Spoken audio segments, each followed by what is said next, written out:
Hello दोस्तों, नमस्कार।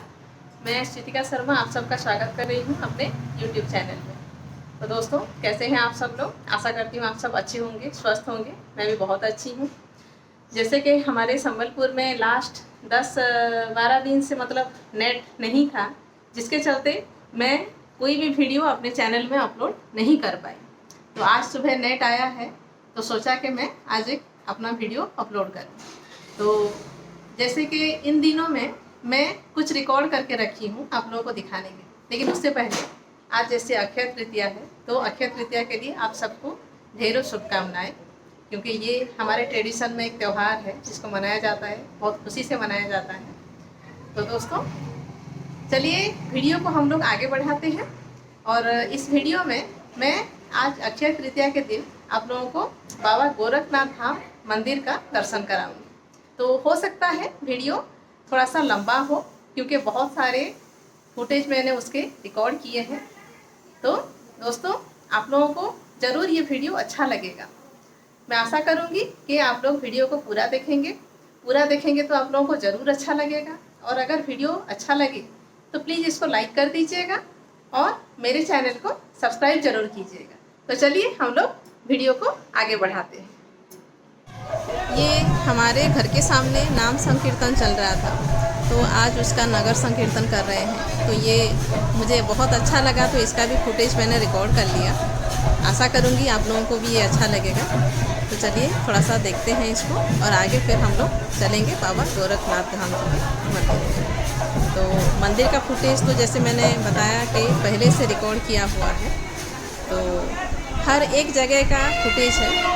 आशा करूँगी आप लोगों को ज़रूर अच्छा लगेगा।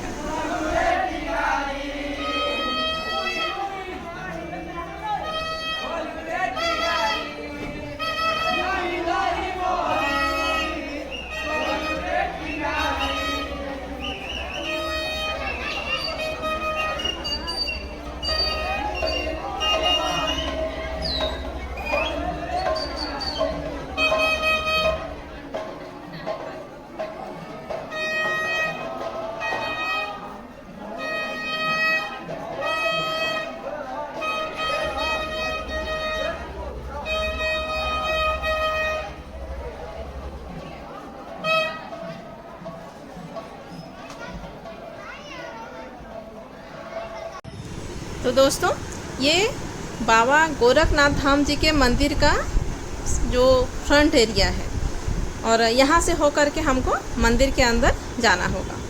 तो चलिए धीरे धीरे चलते हैं, हम लोग मंदिर देखेंगे और साथ में बाबा जी का दर्शन करेंगे। तो मेरे साथ आप लोग वीडियो में बने रहिए, मैं आगे आपको लेके चलती हूँ, पूरा मंदिर दिखाऊँगी।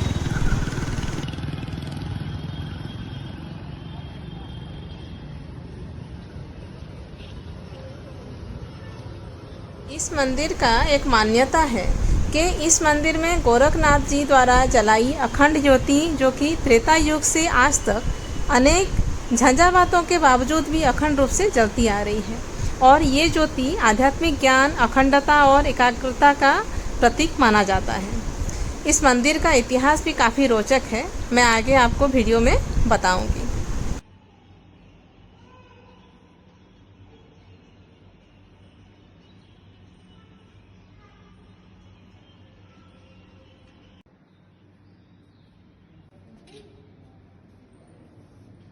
गोरखनाथ जी का मंदिर नाथ परंपराओं में एक नाथ मठवासी मंदिर है। गोरखनाथ नाम मध्यकालीन संत गोरखनाथ, जो कि लगभग 11वीं शताब्दी से लिया गया है, एक योगी जिन्होंने पूरे भारत में बड़े पैमाने पर यात्रा की और कई ग्रंथों पर लिखा, जो नाथ संप्रदाय का हिस्सा है। गुरु मत्स्येंद्र नाथ ने परंपरा की स्थापना की थी। यहाँ पर बहुत पुरातन युगों से ही खिचड़ी चढ़ाने की परंपरा है। गोरखनाथ मंदिर के परिसर में 52 एकड़ में फैला हुआ है। मंदिर के भीतर गोरखनाथ जी की संगमरमर की प्रतिमा है, और चरण पादुका के अलावा गणेश मंदिर, माँ काली, काल भैरव और शीतला माता का भी मंदिर है। खिचड़ी चढ़ाने की ये परंपरा बहुत पुरानी है। हिंदू मान्यताओं के मुताबिक त्रेता युग में गुरु गोरखनाथ हिमाचल के कांगड़ा में स्थित ज्वाला देवी मंदिर गए थे। यहाँ देवी ने उन्हें दर्शन देते हुए भोज पर आमंत्रित किया। कई प्रकार के व्यंजन देखकर गोरखनाथ ने ज्वाला देवी से कहा कि वे भिक्षा में मिले दाल चावल ही खाते हैं। इसके बाद देवी ने उनसे कहा कि वह भिक्षा में दाल चावल लेकर आएं। इसके बाद गोरखनाथ ने भिक्षाटन करे हुए राप्ती और रोहिणी नदी के पास पहुँचे और वहाँ साधना में लीन हो गए। साधना करते हुए लोगों ने उनके पात्र में चावल और दाल डालते थे, लेकिन उनका पात्र भरता नहीं था।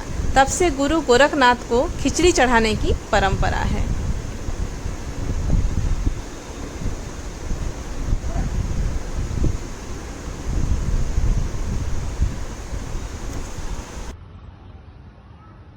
बाबा गोरखनाथ जी के शिष्य का नाम था भैरवनाथ और उनका उद्धार माता वैष्णो देवी ने किया था। पुराणों के अनुसार भगवान शिव के वो अवतार थे। आज भी वैष्णो देवी माता के दर्शन में जो जाते हैं तो भैरव बाबा के दर्शन के लिए भी लोग जाते हैं। उनका मंदिर माँ वैष्णो देवी के मंदिर के और ऊपर चढ़ाई पर है और जो भी वैष्णो देवी माँ के दर्शन में जाता है वो ज़रूर जाता है बाबा भैरवनाथ के दर्शन करने।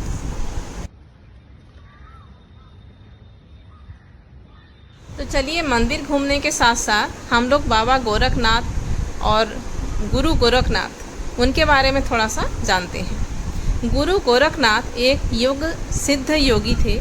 इन्होंने हठ योग परंपरा का प्रारंभ किया। इनको भगवान शिव जी का अवतार माना जाता था। गोरखनाथ को गुरु मत्स्येंद्रनाथ का मानस पुत्र भी कहा जाता है। मान्यता के अनुसार एक बार गुरु मत्स्येंद्रनाथ भिक्षा मांगने एक गांव गए।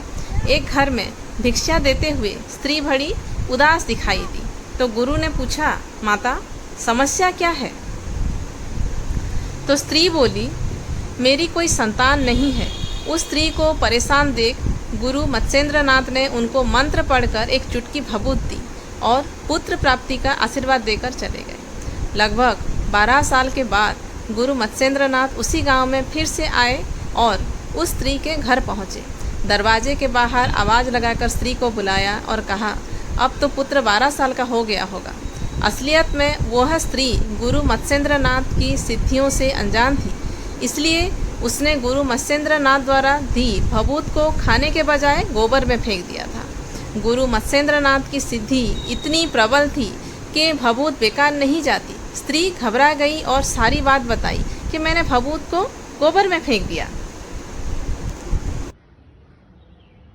गुरु मत्स्येंद्रनाथ ने कहा, वह स्थान दिखाओ। वहाँ जाकर देखा तो एक गाय गोबर से भरे एक गड्ढे के ऊपर खड़ी है और अपना दूध उस गड्ढे में झलका रही है। तब गुरु ने उस स्थान पर बालक को आवाज़ लगाई। गुरु मत्स्येंद्रनाथ की आवाज़ से उस गोबर वाली जगह से एक 12 वर्ष का सुंदर आकर्षक बालक बाहर निकला और हाथ जोड़कर गुरु मत्स्येंद्रनाथ के सामने खड़ा हो गया।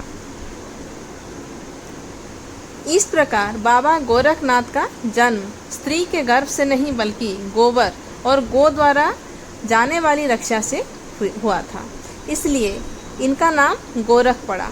इस बालक को गुरु मत्स्येंद्रनाथ अपने साथ लेकर चले गए और आगे चलकर यही बालक गुरु गोरखनाथ बने। गोरखनाथ ने ही नाथ योग की परंपरा शुरू की और आज हम जितने भी आसन, प्राणायाम, षटकर, मुद्रा, जो कुंडलिनी आदि योग साधना की बात करते हैं, ये सब उन्हीं की देन है। गुरु गोरखनाथ को गोरक्षनाथ के नाम से भी जाना जाता है और इसका शाब्दिक अर्थ है गाय को रखने और पालने वाला या गाय की रक्षा करने वाला होता है। सनातन धर्म में गाय का बहुत धार्मिक महत्व है। मान्यता है कि गाय के शरीर में सभी 33 करोड़ देवी देवताओं का निवास होता है। भारतीय संस्कृति में गाय को माता के रूप से भी पूजा जाता है। गुरु गोरखनाथ के नाम पर उत्तर प्रदेश में गोरखपुर नगर है। गुरु गोरखनाथ ने यहीं पर अपनी समाधि ली थी। गोरखपुर में बाबा गोरखनाथ का एक भव्य और प्रसिद्ध मंदिर है जो मैं अभी आपको वीडियो में दिखा रही हूँ। इस मंदिर पर मुगल काल में कई बार हमले हुए और इसे तोड़ा गया, लेकिन हर बार ये मंदिर गोरखनाथ जी के आशीर्वाद से अपने पूरे गौरव के साथ खड़ा हो जाता। बाद में नाथ संप्रदाय के साधुओं द्वारा सैन्य टुकड़ी बनाकर इस मंदिर की दिन रात रक्षा की गई। भारत ही नहीं, नेपाल में भी गोरखा नाम से एक जिला है और एक गोरखा राज्य भी है। कहा जाता है कि गुरु गोरखनाथ ने यहाँ डेरा डाला था, जिस वजह से इस जगह का नाम गोरखनाथ के नाम पर पड़ गया तथा यहाँ लोग गोरखा जाति के कहलाए। गुरु गोरखनाथ जी का उत्पत्ति गहन शोध का विषय है। कई मॉडर्न इतिहासकारों का मानना है कि भगवान राम और श्री कृष्ण की तरह ही गुरु गोरखनाथ एक काल्पनिक किरदार है, और कई इतिहासकारों का कहना है कि गुरु गोरखनाथ का काल 9वीं शताब्दी के मध्य में था। लेकिन सनातन पंचांग, जो दुनिया का एकमात्र वैज्ञानिक कैलेंडर है, उसकी माने तो गुरु गोरखनाथ सभी युगों में थे तथा भगवान श्री राम और भगवान श्री कृष्ण से संवाद भी स्थापित किए थे। नेपाल के गोरखा जिला में एक गुफा है जिसके बारे में कहा जाता है कि गुरु गोरखनाथ ने यहाँ तपस्या की थी। आज भी उस गुफा में गुरु गोरखनाथ का एक पगचिन्ह मौजूद है और साथ ही उनकी एक मूर्ति भी है। इस स्थल पर गुरु गोरखनाथ की स्मृति में प्रतिवर्ष वैशाख पूर्णिमा को एक उत्सव का योजना होता है, जिसे बड़े ही हर्षोल्लास के साथ मनाया जाता है। इस उत्सव को रोट उत्सव के नाम से जाना जाता है। नेपाल नरेश नरेंद्र देव भी गुरु गोरखनाथ के बहुत बड़े भक्त थे। वह उनसे दीक्षा प्राप्त कर उनके शिष्य बन गए थे। गुरु गोरखनाथ और मत्स्येंद्रनाथ से पहले नाथ संप्रदाय बहुत बिखरा हुआ था। इन दोनों ने नाथ संप्रदाय को सुव्यवस्थित कर इसका विस्तार किया। साथ ही मत्स्येंद्रनाथ और गुरु गोरखनाथ ने नाथ संप्रदाय का एकत्रीकरण किया। उत्तर प्रदेश के मुख्यमंत्री योगी आदित्यनाथ जी भी इसी समुदाय से आते हैं। योगी आदित्यनाथ मुख्यमंत्री होने के साथ साथ नाथ संप्रदाय के प्रमुख महंत भी हैं। गुरु गोरखनाथ को हठ योग और नाथ संप्रदाय का प्रवर्तक कहा जाता है, जो अपने योग बल और तपोबल से शशि चारों युग में जीवित रहते हैं। गोरखनाथ और मत्स्येंद्रनाथ को 84 सिद्धों में से प्रमुख माना जाता है।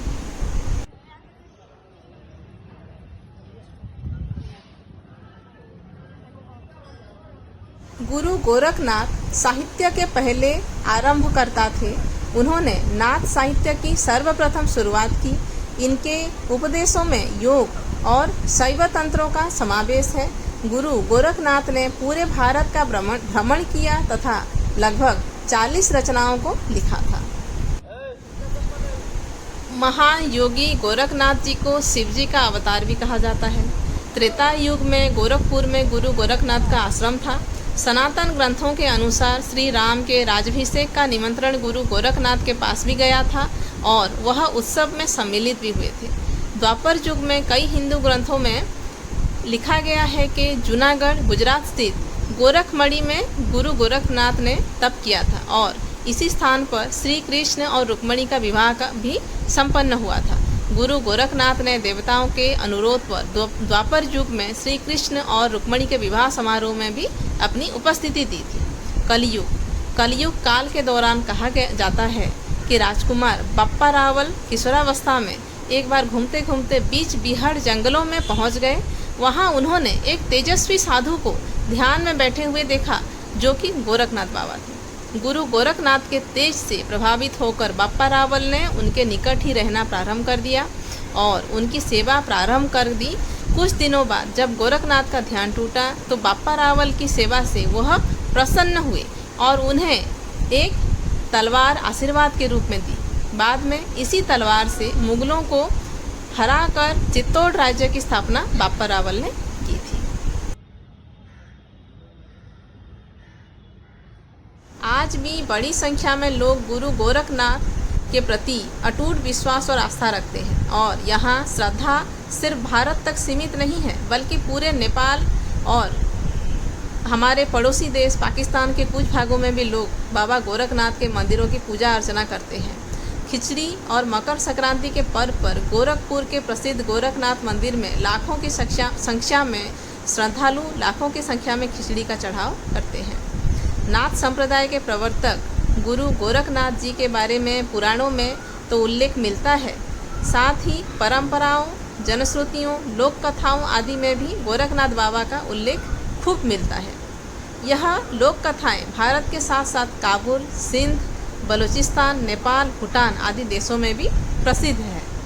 इन्हीं किंवदंतियों से हमें ये पता चलता है कि गुरु गोरखनाथ ने भारत से बाहर नेपाल, भूटान, अफगानिस्तान, मक्का मदीना इत्यादि जगहों तक लोगों को दीक्षित किया था और नाथ साहित्य के माध्यम से लोगों को शिक्षित भी किया था।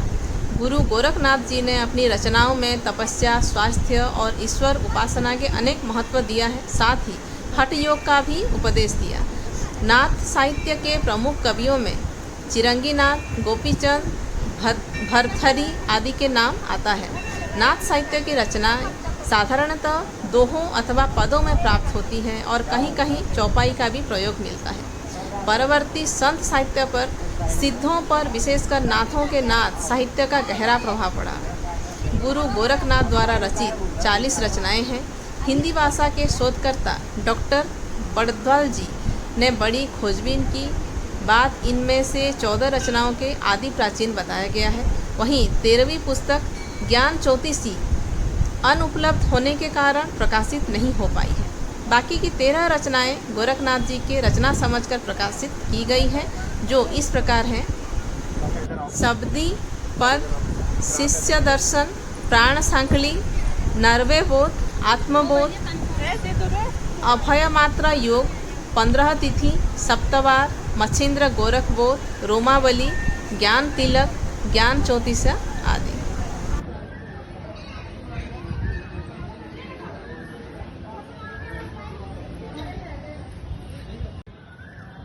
दोस्तों, मंदिर में घूमने के साथ साथ मैं अपनी एक छोटी सी कोशिश की हूँ बाबा गोरखनाथ जी के बारे में थोड़ा बहुत जो भी जानकारियाँ मुझे हासिल हुई है, मैं वो आप लोगों तक पहुँचाने की छोटी सी कोशिश की हूँ। मैं आशा करूँगी कि आप लोगों को ये जानकारियाँ अच्छी लगे तथा मेरी जो वीडियो है वो आप लोगों को अच्छा लगे।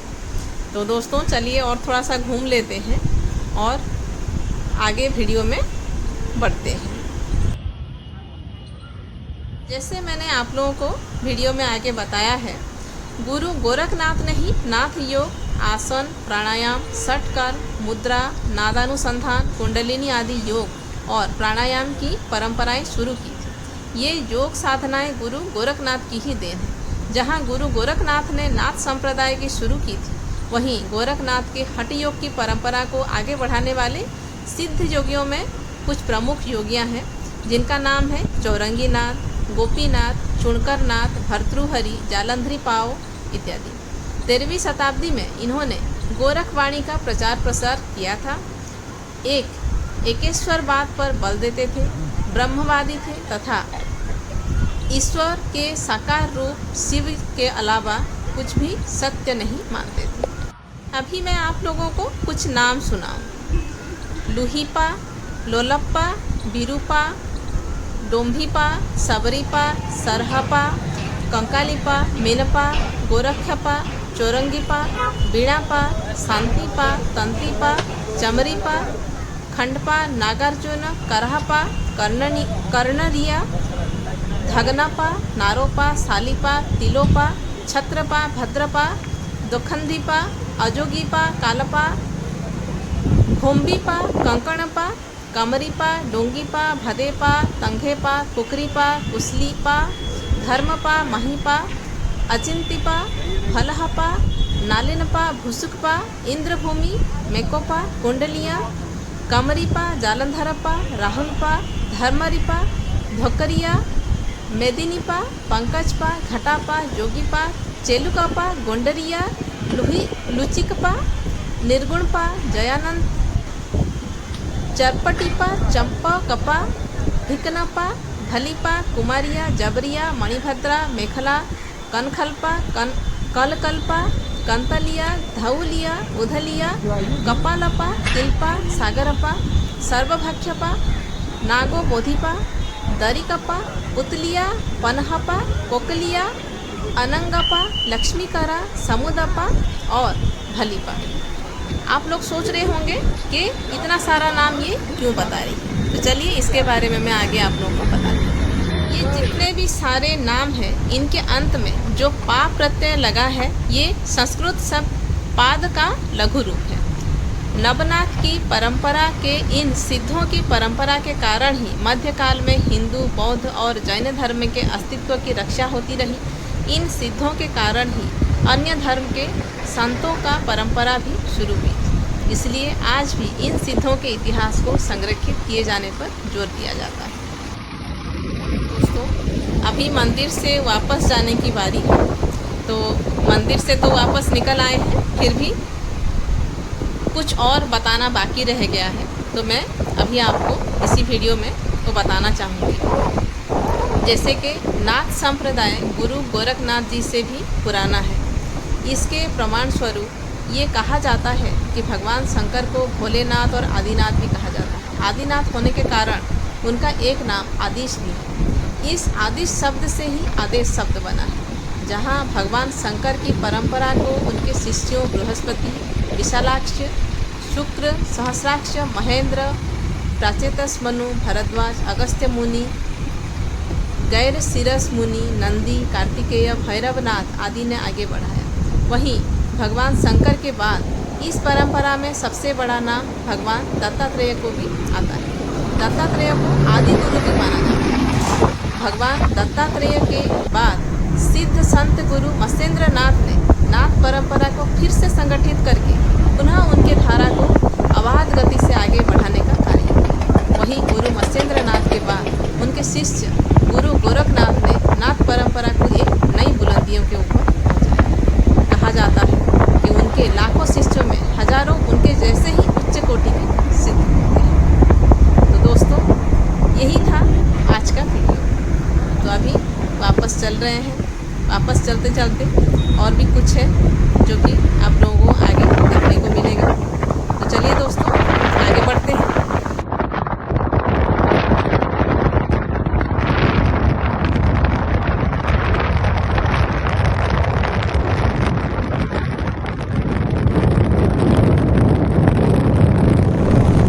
ये वापस जाते जाते गांव घरों के जो दृश्य हैं जो कि बहुत सुंदर और मनमोहक है, इसीलिए मैंने इन सबको अपने वीडियो में कैप्चर कर लिया था। और जाते जाते मुझे यहाँ का ये जो खूबसूरती है, जगह की जो खूबसूरती है, बहुत अच्छा लगा, जो कि मैं चाहती थी कि आप लोगों को दिखाऊँ। और मैंने पहले से भी बोला है कि आज का वीडियो काफ़ी लंबा होने वाला है, तो हो सकता है आप लोगों को बोर हो रहे होंगे। तो चलिए आगे बढ़ते हैं और थोड़ा देर पेशेंस रखिए, आगे मार्केट आने वाला है। तो ये देखिए, मार्केट में तरह तरह की मिठाइयाँ, बोला जाता है कि गोरखपुर की मिठाइयाँ काफ़ी अच्छी और शुद्ध होती हैं।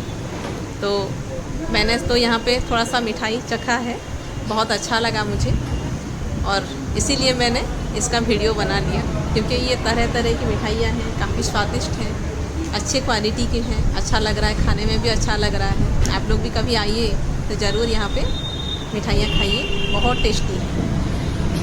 तो चलिए थोड़ा सा खा लेते हैं।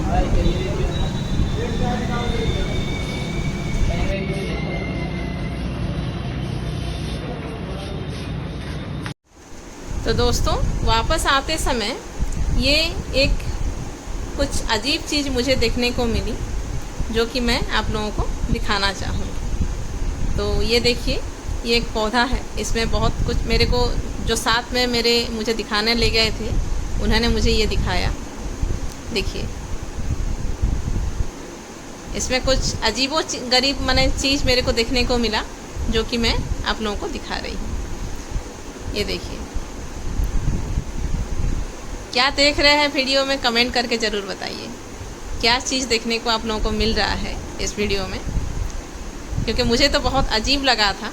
हो सकता है आप लोगों को भी लगे। जो मुझे साथ लेके गए थे, ये उन्होंने ही मुझे दिखाया कि देखिए बोल के।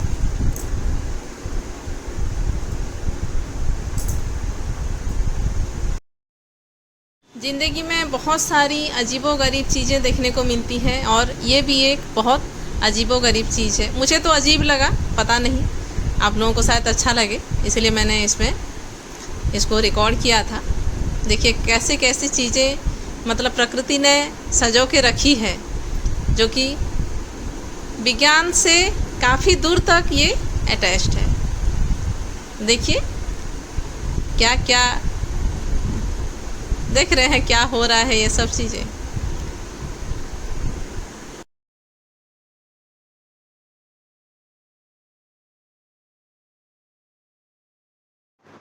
तो दोस्तों, ये था पूरा बाबा गोरखनाथ जी के मंदिर का वीडियो। साथ ही साथ आप लोगों को मैंने गोरखनाथ जी के और नाथ परंपरा के ऊपर बहुत सारी जानकारियाँ जो मुझे मालूम थी उसके बारे में मैंने आप लोगों को बताया। आशा करूँगी आप लोगों को ये वीडियो अच्छा लगेगा। मानती हूँ वीडियो थोड़ा सा लंबा है, लेकिन इसमें बहुत कुछ ऐसी जानकारियाँ हैं जो कि जानने में आप लोगों को ज़रूर अच्छी लगेगी। तो आप लोगों से अनुरोध है, वीडियो को देखिए। अगर अच्छा लगे तो इसको लाइक कीजिए। अगर इसमें कुछ खामियां हैं तो आप लोग कमेंट करके बता सकते हैं, तो उसको और आगे दूसरे वीडियोज़ में मैं उसको इम्प्रूव करने की कोशिश करूँगी। और अगर वीडियो अच्छा लग रहा है तो इसको अपने जानने वालों में ज़रूर शेयर कीजिएगा और इस वीडियो को ज़्यादा से ज़्यादा लोगों तक पहुँचाइए, ताकि बहुत सारे लोग इस मंदिर के महात्म्यों के बारे में जान सके, बाबा गोरखनाथ जी के बारे में जान सके। तो दोस्तों चलिए, अभी आज के इस वीडियो को मैं एंड कर रही हूँ और मैं आपकी दोस्त श्रुतिका शर्मा आप लोगों से विदा लेती हूँ। फिर मिलेंगे एक नए वीडियो में और एक नए सफ़र में। तब तक के लिए बाय।